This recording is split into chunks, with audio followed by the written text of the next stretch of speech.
Oh, what's up, everybody? Oh, I liked his Harley color there. It kind of reminds me of the mud when I was working with a house builder. Spackle, whatever you want to call it. No, just the stuff you'd. What's up? This stuff. Hey, nobody's waving today. All right, everybody's lost in their heads. Yeah, but the stuff you put up the. Hey, here we go. What's up, everybody? Yeah, I got one wave out of like 7 bikes, 8 bikes that I've passed so far. Everybody must need the therapy, huh? Yeah, back when I was working my first job, working with a construction, it was a one guy and me, and yeah, we build an addition and then bang it out and get it all up nice and ready for the homeowner. But yeah, put up the drywall and tape it off and mud it and then paint it. And yeah, that mud,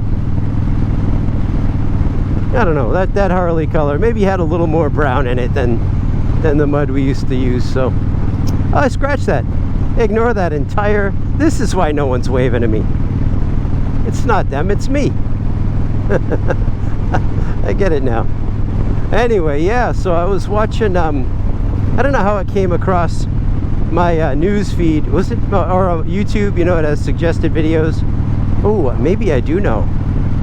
No, maybe I don't. Anyway, so it was an interview with Dennis Quaid. It might have been, it was either 2 weeks ago or 2 years ago. So it goes. Interview with Dennis, not Tennis Quaid. Dennis. And who I didn't really give much thought to as an actor, and you know, and realized lately, like, you know what, I actually really think he's a great actor. I really like him as an actor. And after the interview, I liked him, you know, as a person. He was really pretty much talking about getting clean and sober, and you know, how when he was young he was in a band and they got signed to a label. But yeah, I like this wall over here. Oh, either side. Yeah, they couldn't, the band, they basically kicked him out and broke up the band because of him. I don't know, something about cocaine and responsibility don't necessarily mix. But yeah, it was a really good interview, you know, talking about his sobriety, and he really, it's evident that he has a real joy for life. And you know, it's reflected in a couple of his last acting roles as well, like not necessarily in the role but in the choice of the role, you know, and how he's kind of got behind it, you know. And I think the last thing I saw him in was I Can Only Imagine. Are you familiar with that? It was a song by some band my wife listens to on K-Love. I'm spacing at the moment. Mercy me? Could that be it? You could tell me. It's called I Can Only Imagine, and it's, well, it's a good song, and it's one of those, like, so at first I was like, oh, is this one of those that's like trying to manipulate emotions and stuff? But then I heard the story behind it. I'm like, wow, it's a really, really powerful story. This guy grew up with a you-know-what for a father, and you know, it's basically it talks about, you know, the redemption process, how he had a terrible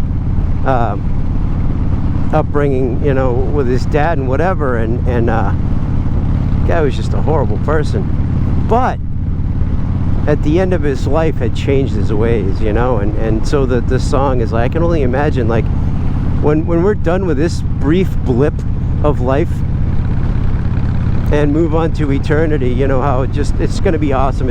Nothing's gonna matter, like whatever went on down here, and like these people who treated other people horrible and whatever, and but then turn around at the end, you know.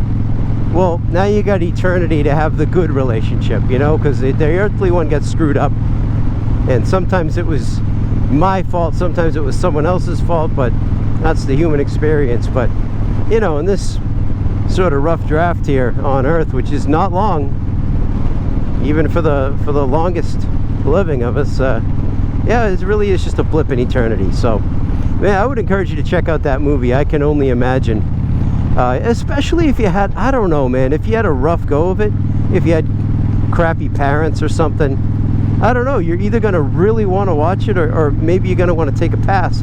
But I would say give it a shot. But if you give it a shot, hang in there till the end. You know, without spoiling things, but which I probably already did. But hang in there till the end of the movie, you know. And but at any rate, short story long, Dennis Quaid, fantastic role, really, really good. So I like the interview, and in the interview with People or whoever it was, you know, he's talking about, you know, just his mom was worried and stuff, you know, when he went to cocaine school, as he referred to his addiction. But it's a laugh after he says cocaine school, he laughs like he's 20 again. You know, and I rewound it and watched it 100 times, because it's like, that's what happens. You know, when you change your life around, you know, if you've had a rough go, whether it's for a couple of years, a couple of decades, or like most of your life, when you get it turned around, you know, when you surrender and just choose acceptance, and your whole life turns around, man. And when he laughs like he's 20 again, Dennis Quaid, he really is. You know, I've talked about this a lot, but my soul hasn't aged a bit since I was born.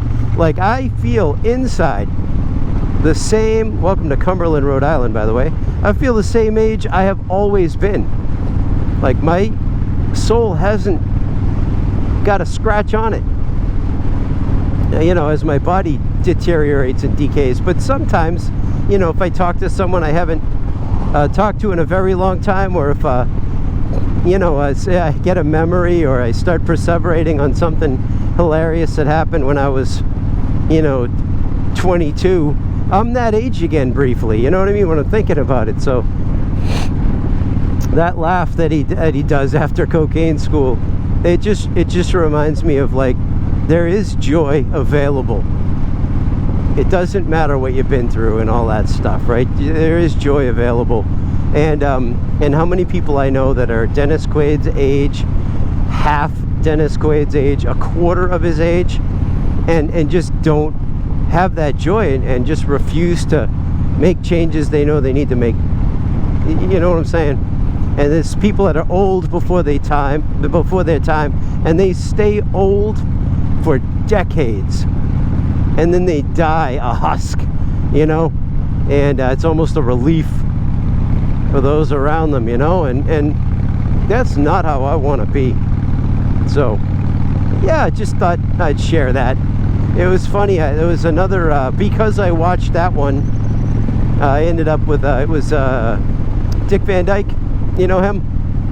And it was an interview with, it was some famous interview guy back in the whatevers, pick a decade, and it was about Dick Van Dyke getting sober. I was like, oh, what's going on here? You know, most people didn't even realize he was an evening drunk, and was affecting his life. What's up, dude? And yeah, no, you don't need a helmet in Rhode Island, but when you cross back over, there's a spot up ahead where you dip through Massachusetts again. If you don't put your helmet back on, they'll try to nail you. You know, it's kind of lousy, but anyhow, yeah, don't worry about that guy. There's no law here. No law here. Yeah, but anyway, Dick Van Dyke, you know, and it was the same thing for him too, changing his life around. You didn't even realize he had a problem for a while. It was just kind of like, because he never had any forewarning that it was going to happen. Then all of a sudden he was like, oh no, me.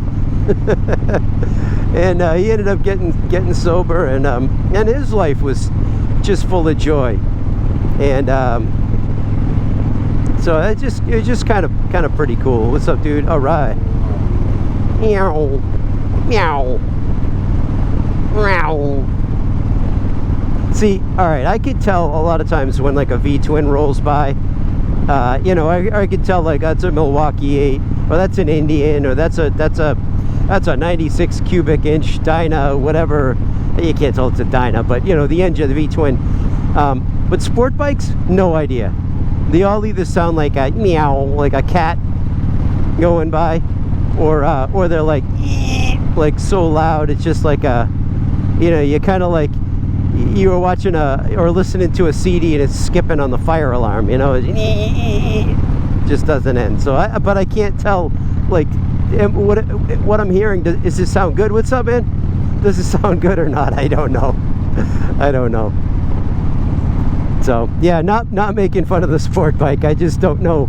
I assume it sounds good, but I wouldn't know what to listen for. So anyhow, but I know when I see an old person laugh and they belly laugh and the twinkle in their eye is a 22-year-old twinkle, then it just makes me, I know what that sounds like. And that sounds like joy, and that sounds like a person I want to be around. And here's another thing. I passed a lady. I'm not trying to be judgmental. Let me say this in a non-judgmental way, if I can muster up the whatever. But she clear. I'm gonna get in trouble. Clearly, an older woman. All right, just trust me. But her hair was like Celtic woman red, and I know that her hair probably hasn't been red for a long time. So but so you see like red hair in the distance, and then you catch up and it's like there's a countenance that doesn't necessarily match. And I think it's fine. You can certainly do what you want to do. However, for those of us who are entering our upper years, it would be nice to see more people accepting their entry into upper years. I know some older women. I'll tell you, I'm going to get in trouble. I know some older women who have let their hair go gray, and it looks great. And I feel like if you're like a young woman and you're looking, you may be dreading old age because like, I don't know, for some people their hair is their identity. Now that hasn't been an option for me for a very long time. You see it with guys too. You see it with guys. I worked with a guy, yeah, so it's not, listen, please, dye your hair if you want to, and I get no judgment from me at all. And I worked with a guy, this is just for you ladies, so you understand you're off the hook and I'm not being judgmental, but I worked with a guy too who was very distinguished looking and had gray hair, and he dyed his hair, and I will tell you this, because we talked about it at a faculty meeting when he wasn't there. All the women were like, oh, they really liked his distinguished look. But when he looked in the mirror, he saw old man in training. And so he didn't like that.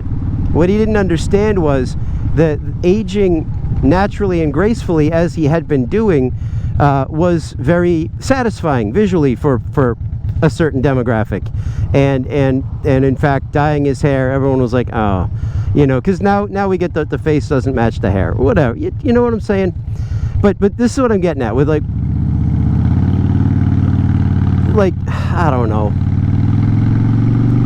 So when I'm looking ahead to getting old, I want to see examples out there that fill me with hope.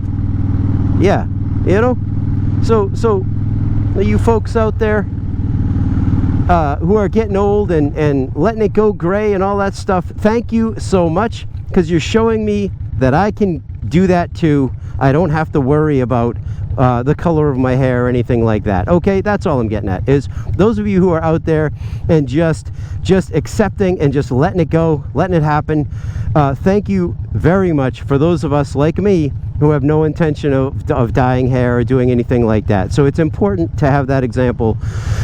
Guys like Dennis Quaid, not afraid to laugh on camera like a kid. You don't have to be all serious and stuff to show you're a grown-up. I appreciate that. That gives me something to look forward to as I age. That is all I was trying to say, and I said it all wrong, and I came across with connotations I did not intend. But you get what I'm saying? You get what I was trying to say anyway? That's all. Oh, thanks. Thank you very much.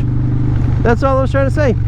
Thank you, those of you who are setting awesome examples. Appreciate it. And those of you who are dyeing your hair, keep doing it. If that's you have a great time. I had a green beard for a long time. I loved having a green beard. It was a lot of fun. So yeah, no judgment. And I came across that way, I guarantee, and that was not my intention. So all right, guys, check out Dennis Quaid.